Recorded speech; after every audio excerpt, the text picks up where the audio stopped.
आनंदकारी मंगलकारी व्यक्ति करे लाओ विरल विभूति आत्मा करुण भाव एवं दिव्यगंध आत्मा आत्मस्नेहा शुभ भाव द्वारा श्रद्धांजलि सुमन अर्पण करवा માટે આવ્યા છે કહેવાય છે કે પ્રાર્થના સભા ઘણી વખત પ્રાર્થના સભા હકીકતમાં પ્રાર્થના સભા શું એની શરૂઆત એનું થોડું પડછાયો પાડી અને આપણા શિદ્દતનો ભાવ સાથે આ કાર્યક્રમની શુભારંભ કર્યો કહેવાય છે કે પ્રાર્થના સભા જેમાં દિવ્ય આત્માના ગુણોનું વર્ણન કરવામાં પ્રાર્થના સભા જેમાં દિવ્ય આત્માના સદગતિ અને સમાધિની શાંતિ માટે પ્રાર્થના કરવામાં પ્રાર્થના સભા જેમાં દિવ્ય આત્માના કાર્યોની પ્રશંસા કરવામાં પ્રાર્થના સભા જેમાં દિવ્ય આત્માના ભાવોનું અનુમોદન કરવામાં અને પ્રાર્થના સભા એટલે આત્માના ગુણ વૈભવનું રસપાન કરવામાં કહેવાય છે કે જીવન કેટલું જીવ્યા એ મહત્વનું પણ જીવન કેવું જીવ્યા એ મહત્વનું છે કદાચ 25 વર્ષ 50 વર્ષ 55 વર્ષ 65 વર્ષ કે 80 વર્ષનું આયુષ્ય એટલા લાંબા સમયમાં કદાચ આત્માએ આયુષ્ય પૂર્ણ કર્યું એ યાદ રહે કે નહીં રહે પરંતુ 80 કે 85 કે 25 કે 55 વર્ષ જીવીને જે આત્માએ સંપૂર્ણ ગુણોની સુવાસ પોતાના ભાવોનું અનુમોદન પામ્યું આખા સંઘ સમાજ અને આ સંપૂર્ણ શાસનમાં ફેલાવી હોય એ યાદો બની અને દરેકના હૃદયમાં વસે છે આજે આપણે સૌ શિદ્દતનો ભાવ સાથે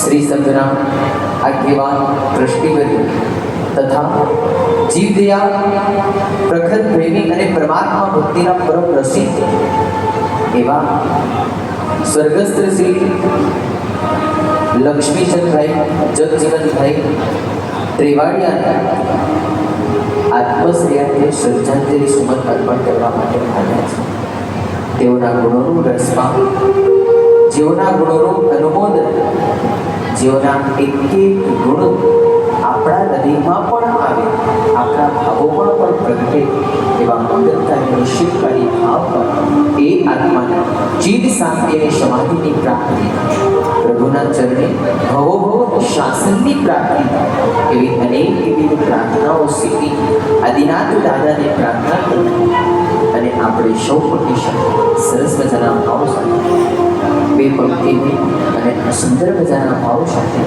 આપણે આપણી સભાને આગળ વધારીશું આવો પરમાત્મા ભક્તિ રસિક પરમ ભક્ત એવા લક્ષ્મીચંદ કાકાની યાદમાં પરમાત્મા ભક્તિના બે પુષ્પ પરમાત્માના ચરણોમાં અર્પણ કરી અને આપણે પ્રાર્થના સભાનો શુભારંભ કરીશું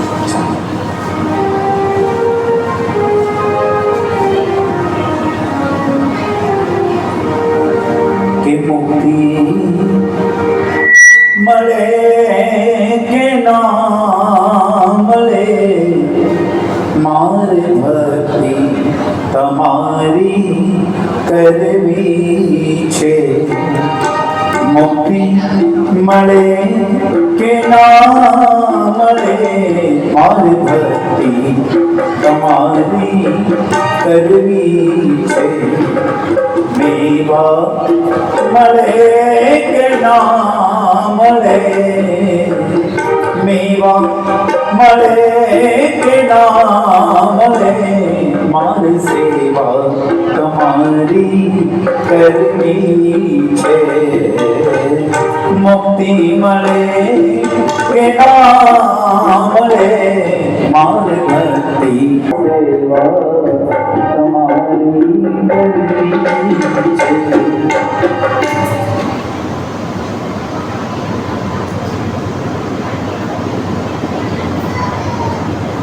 નથી હૈયાત તમે પણ સાથે હોય તેવું લાગ્યા કરે. હરપલ હાજરીનો આભાસ લાગ્યા કરે. ક્યારેક કહેવાય વાતોના ભણકારા પાડ્યા કરે.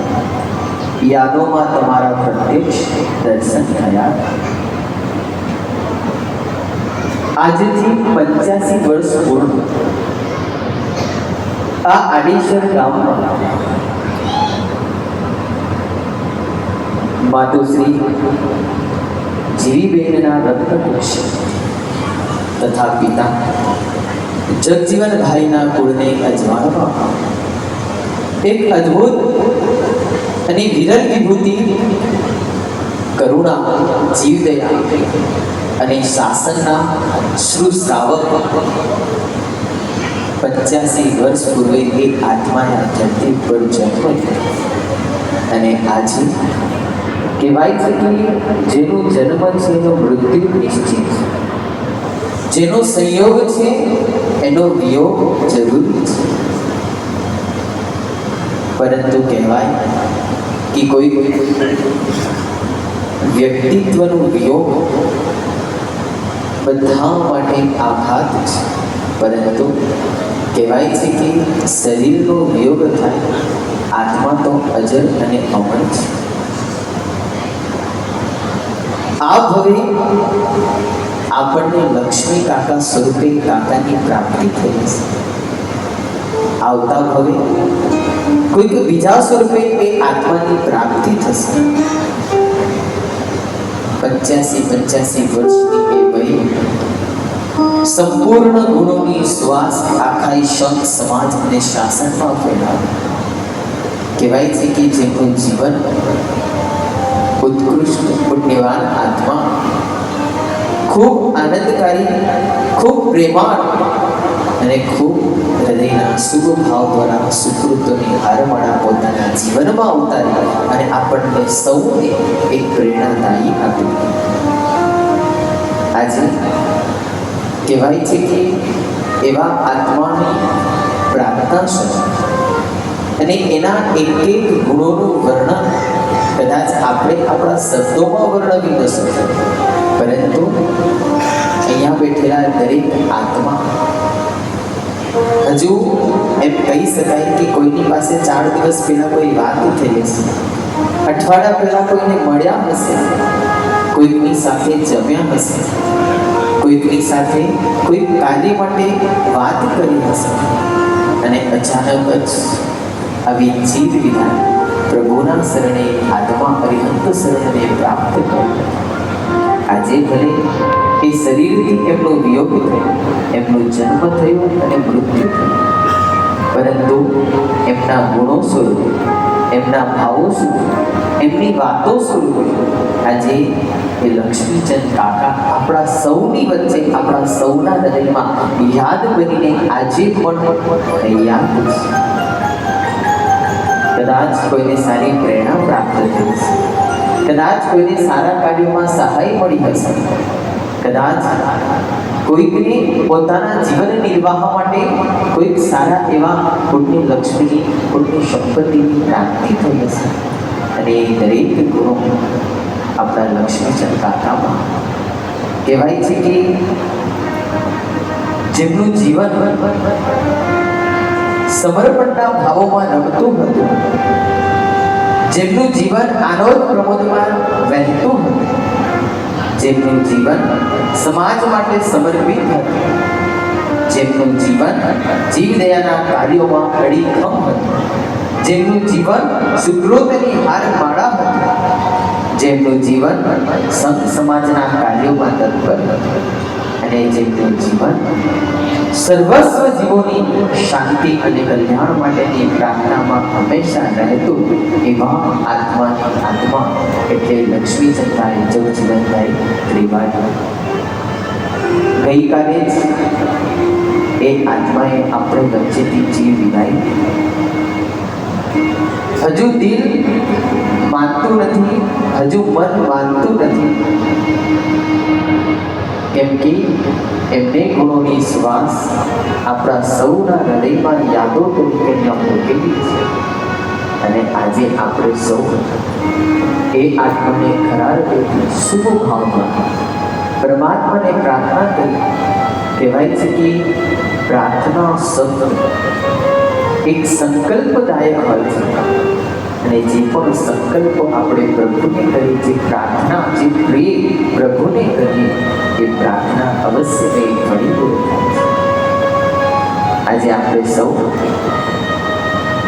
પ્રભુને પ્રાર્થના કરશું કે પ્રભુ એ આત્માની જીવ વિદાય, આ સંસારથી એમનો મૃત્યુ, આ સંસારથી એમનો વિયોગ થયો, પરંતુ પ્રભુ એ આત્મા જ્યાં પણ હોય દેવલોકમાં એમની પ્રાપ્તિ થઈ, અહીંયાથી વિદાય લઈ અને દેવલોકમાં વિચરણ. પ્રભુ એ આત્માને પરમ શાંતિની પ્રાપ્તિ થાય, પરમ સમાધિની પ્રાપ્તિ થાય. એમના સુકૃતો, એમના ગુણો એક એક જીવનમાં આપણે ઉતારી શકીએ એવા પ્રેરણાદાયી એમના ગુણો અને એ ગુણોનું સંભાળણ કરતા કરતા આપણે પ્રભુને અંતરથી પ્રાર્થના કરીએ કે પ્રભુ એ આત્મા ખૂબ જ ભાવ સાથે ભવો ભવજીની શાસનની પ્રાપ્તિ થાય, ભવો શાસનની પ્રાપ્તિ થાય. પ્રભુ આપના ચરણે જઈ એ આત્મા પોતાના જીવનનો કલ્યાણ સાથે અહીંયાથી બેઠેલા દરેક પુણ્યશાળી, જેટલા પુણ્યશાળી બેઠા છે બધાએ લક્ષ્મીચંદ કાકાને જોયા હશે, જાણ્યા હશે, નિહાળ્યા હશે, માણ્યા હશે, સાંભળ્યા હશે અને એ એમના ભાવો આપણા સૌના હૃદયમાં યાદપૂર્વક આપણે વહાવી હશે. આજે આપણે સૌ પરમ કૃપાળુ પરમાત્માને પ્રાર્થના કરી કે પ્રભુ બસ એ આત્માની સમાધિની અને શાંતિની પ્રાપ્તિ કરાવી અને મોક્ષ સુખની પ્રાપ્તિ કરાવો એવા મંગલકારી ભાવ સાથે આપણે સૌ પુણ્યશાળી એમને હાથ જોડી નતમસ્તકે શુભ ભાવ દ્વારા શ્રદ્ધાંજલિ અર્પણ કરીએ. શબ્દ રૂપે, પુષ્પ રૂપે અને આપણા ભાવ રૂપે, હૃદયના અંતરના ભાવ રૂપે બંને હાથ જોડી આંખ બંધ કરી અને નજર સમક્ષ લાવી બસ એ ઉત્કૃષ્ટ આત્મા કલ્યાણનું સાધે અને એમના ગુણો આપણા હૃદયમાં આવે. એ એક ગુણો કદાચ આપણને ખબર હોય કે ન હોય, પણ અહીંયાથી એક ગુણોનું અનુવાદન કરી અને આપણી આત્મા પણ આજે ધન્ય અને પવિત્ર બનશે. તો દરેક પુણ્યશાળી હાથ જોડી શુભ ભાવ દ્વારા હૃદયથી આપણે ભક્તિ સ્વરૂપે, ગીત અને સંગીત સ્વરૂપે, શબ્દ સ્વરૂપે આપણે એમને ખૂબ ભાવ ઉલ્લાસ સાથે શ્રદ્ધાંજલિ સમર્પણ કરીએ. આ દુનિયા એક પંખીનો મેળો, કાયમ ક્યાં રહેવાનું છે, આવ્યા એવા જાસુ એવા ખાલી હાથે જવાના છે. જેને તે તારું માન્યું તે તો અહીંનો અહીં સૌ રહી ગયો. એક પંખી આવીને ઉડી ગયો, એક વાત સરસ સમજાવી ગયો. એક પંખી આવીને ઉડી ગયો.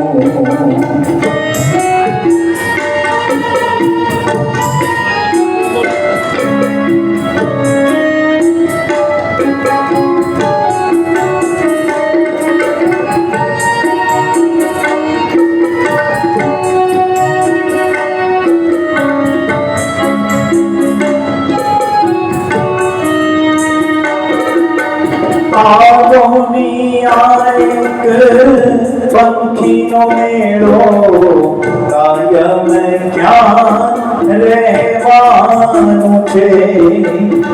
ખાલી હાથે આવ્યા એવા, ખાલી હાથ હાથે જવાનું છે, જેને તે તારું માન્યું તે તો અહીંનો સહુ રહી ગયો, પંખી આવીને ઉડી ગયો.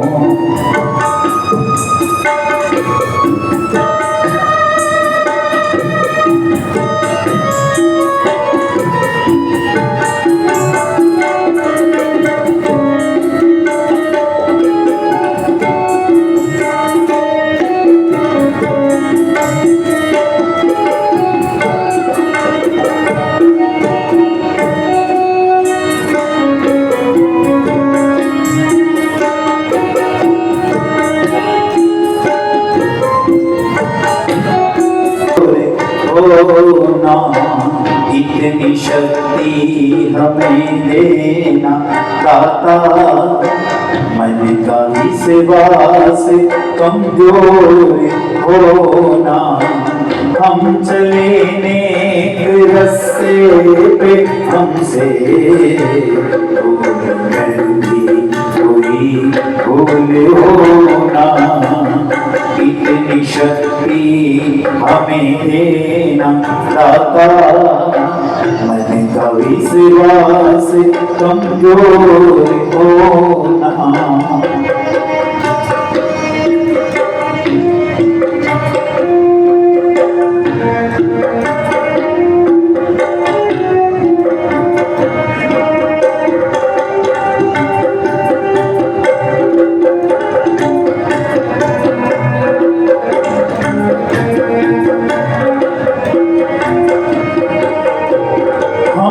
सोचे हमें क्या मिला है, हम ये सोचे किया क्या है अर्पण, भूले खुशियों के बातें सभी को, सबका जीवन बन जाए मधुबन, करुणा का जल तू बहाते, हर एक पावन तू करना, हम चले नेक रास्ते पे हमसे भूल कर भी कोई भूल होना, इतनी शक्ति हमें देना दाता, मन का विश्वास कमजोर होना.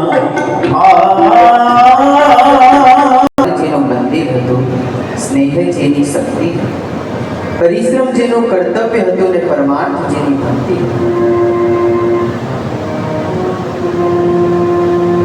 હૃદયમાં હંમેશા શુભ ભાવનાઓનું પાલન કરવું, જેમના જીવનના અનેકવિધ ગુણો આજે કદાચ હું તો બોલીશ જે મને જણાવવામાં આવે, પણ તમે જેટલા પણ પરમેશ્વરે બેઠા છો એ દરેકે એમને સાચી રીતે સાચા ભાવોથી જાણ્યા છે, એમની પાસે રહી અને એમને નિહાળ્યા છે. આજે જ્યારે એક ગુણો એમના સાંભળવામાં આવ્યા, એક ગુણો કે એ જીવનની અંદર કેવું જીવન જીવી રહ્યા હતા ને કેવું જીવન પોતાનું જીવન. મેં પહેલા પણ કીધું કે જીવન કેટલું જીવ્યા એ મહત્વનું નથી, પણ જીવન કેવું જીવ્યું એ કોઈ ભલે 25 વર્ષે જીવે કે 50 વર્ષે, પરંતુ એ પોતાના ગુણોથી સંપૂર્ણ જીવનને સુગંધમય અને પોતાના જીવનની સુવાસ સંપૂર્ણ જગતમાં. આજે મને 85 વર્ષની ઉંમર નથી, પરંતુ કહેવાય કે ક્યારે પણ પોતાનો ધર્મ ચૂક્યા નથી, ક્યારે પણ પોતાના કાર્યોની ચૂક્યા નથી, ક્યારે પણ પોતાની જવાબદારીથી ભાગ્યા નથી, અને હંમેશા બધાને એક સાથે લઈને પ્રેમાળ ભાવથી લઈને ચાલના. કહેવાય છે કે સરળ એવો સ્વભાવ કદાચ આપણે જઈએ નાના હો કે મોટા હો, દરેકને સંપૂર્ણપણે ન્યાય આપવામાં તત્પર.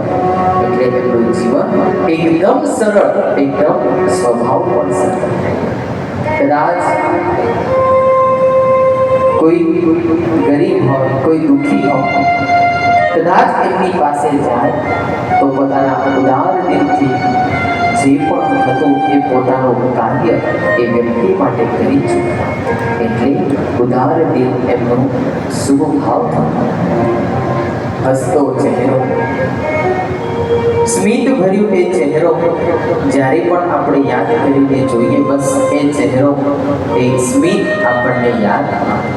હસતા મોઢે બોલવું, હસતા મોઢે રહેવું અને હંમેશા પરમાત્મા ભક્તિમાં લીન, સંવેદનશીલ, હૃદયમાં બીજાના પ્રત્યેના ભાવ, બીજાની પ્રત્યેની વેદના, બીજાના પ્રત્યેની સંવેદના પોતાના હૃદયમાં હંમેશા.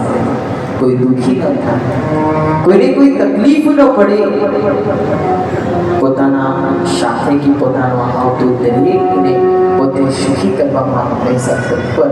એને કોઈ પીડા, એને કોઈ વેદના ન થાય એવા હૃદયના સંવેદનાના ભાવ એમના હૃદયમાં.